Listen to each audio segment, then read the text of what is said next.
ఒకసారి ఊహించుకోండి, ఆకాశం నుంచి వానకు బదులు పచ్చి మాంసం ముక్కలు పడితే ఎలా ఉంటుంది? లేదా మనం రోజు వెళ్ళే హైవే సడన్గా ప్రాణాలు తీసే నల్లటి రాక్షసుడిలా మారితే? ఈరోజు నేను మీకు సైంటిస్టులు కూడా సాల్వ్ చేయలేని 3 మైండ్ బ్లోయింగ్ రియల్ మిస్టరీల గురించి చెప్పబోతున్నాను. Let's get into the show. Imagine చేసుకోండి, ఆకాశం నుంచి వర్షానికి బదులు రా మీట్ ముక్కలు పడితే ఎలా ఉంటుంది? మైండ్ బ్లాక్ అయిపోతుంది కదా. ఇది ఏదో మూవీ సీన్ కాదు. 1876లో అమెరికాలోని కెంటక్కీలో నిజంగానే జరిగింది. మార్చ్ 3న మిస్టర్ స్కోచ్ అనే ఆవిడ తన ఇంటి బయట సోప్ చేస్తూ కూర్చుంది. వెదర్ చాలా క్లియర్గా ఉంది, రెయిన్ పడే ఛాన్స్ అసలు లేదు. కానీ సడన్గా ఆకాశం నుంచి ఏదో పడటం స్టార్ట్ అయింది. ఆమె వెళ్ళి చూస్తే షాక్. అవి వాటర్ డ్రాప్స్ కాదు, పచ్చి మాంసం ముక్కలు, రా రెడ్ మీట్ అనమాట. ఒక పెద్ద ఫుట్బాల్ ఫీల్డ్ అంతా ఏరియాలో అప్రాక్స్ 100 into 50 yards ఆ మీట్ ముక్కలు వర్షంలాగా పడిపోయాయి. సైంటిస్ట్ వాటిని మైక్రోస్కోప్లో పెట్టి టెస్ట్ చేస్తే అవి నిజంగానే ఎనిమల్ లంగ్ టిష్యూస్, ఊపిరితిత్తులు అనమాట. కానీ అసలు ఆకాశం నుంచి మీట్ అలా ఎలా పడింది? దానికి మోస్ట్ యాక్సెప్టెడ్ సైంటిస్ట్ థియరీ ఏంటంటే, ఆ టైంలో ఆకాశంలో వల్చర్స్ అంటే రాబందులు ఎక్కువగా తినేసి తర్వాత ఎగురుతున్నప్పుడు వెయిట్ తగ్గించుకోవడానికి ఒకేసారి వామిట్ చేసుకున్నాయి. సో వల్చర్స్ స్టాటిల్ అయినప్పుడు లేదా ఫాస్ట్గా ఎగరాలి అని అనుకున్నప్పుడు ఇలా వామిట్ చేసుకోవడం న్యాచురల్. సో షాకింగ్గా ఉంది కదా. సో టెక్నికలీ ప్రపంచంలో జరిగిన ఈ క్రేజీ మిస్టరీ వర్షం కాదు, vulture vomit. Let's go for the second mystery. మనం రోజు ట్రావెల్ చేసే హైవే సడన్గా ఒక కిల్లర్ లాగా మారిపోతే ఎలా ఉంటుంది?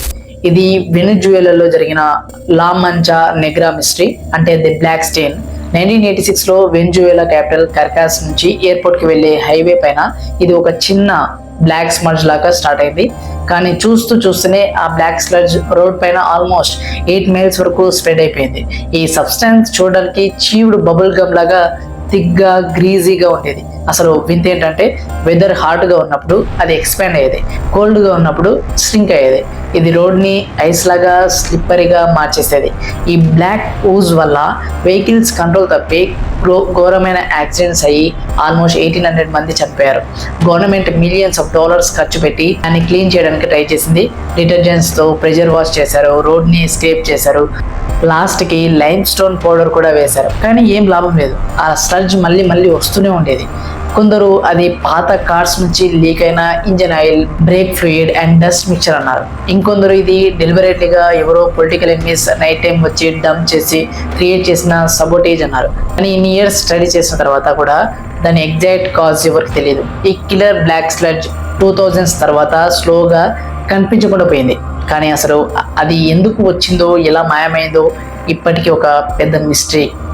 So ready for the final mystery. Imagine ఒక పెద్ద గ్రౌండ్లో 100 మంది పిల్లలు ఒక్కసారిగా ఒకరి తర్వాత ఒకరు సడన్గా ఫెయింట్ అయ్యి కింద పడిపోతే ఎలా ఉంటుంది? ఇది the terrified Hollinwell incident. July 13, 1980న ఇంగ్లాండ్లోని నాటిన్ గ్యాష్మేర్లో హోలిన్ వెల్ షోన్ గ్రౌండ్లో దగ్గర ఒక పెద్ద మార్చింగ్ బ్యాండ్ కాంపిటీషన్ జరుగుతుంది. అక్కడ అరౌండ్ 500 చిల్డ్రన్ 11 డిఫరెంట్ బ్యాండ్స్ నుంచి పార్టిసిపేట్ చేస్తున్నారు. మార్నింగ్ 10:30 టైంలో సడన్గా ఎవరికి ఏం అర్థం కాలేదు, ఒకరి తర్వాత ఒకరు పిల్లలు కొలాప్స్ అయ్యి కింద పడిపోవడం స్టార్ట్ అయ్యారు. ఒక ఐ విట్నెస్ ఏం చెప్పారంటే, పిల్లలు నీనే పిన్స్ లాగా రాలిపోయారని. సో చూస్తూనే ఆల్మోస్ట్ 300 మంది చిల్డ్రన్ అండ్ అడల్ట్స్ అక్కడే ఫెయింట్ అయ్యారు.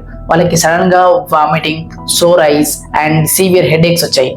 గవర్నమెంట్ అఫీషియల్స్ ఇన్వెస్టిగేట్ చేసి ఇది మాస్ హైస్టీరియా, అంటే ఒకరిని చూసి ఇంకొకరు సైకలాజికల్గా భయపడటం వల్ల వచ్చిన ప్రాబ్లం అని చెప్పారు. కానీ అక్కడ ఉన్న వాళ్ళు దాన్ని నమ్మలేదు.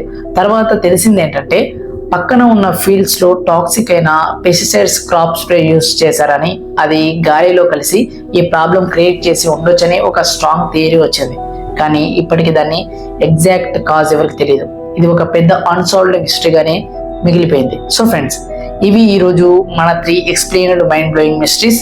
మీకు దీంట్లో ఏది ఎక్కువగా షాకింగ్గా అనిపించిందో కింద కామెంట్ చేయండి. అండ్ ఇలాంటి క్రేజీ రియల్ లైఫ్ స్టోరీస్ ఇంకా కావాలంటే please like, share and subscribe to our channel. See you in the next video. Take care and bye bye.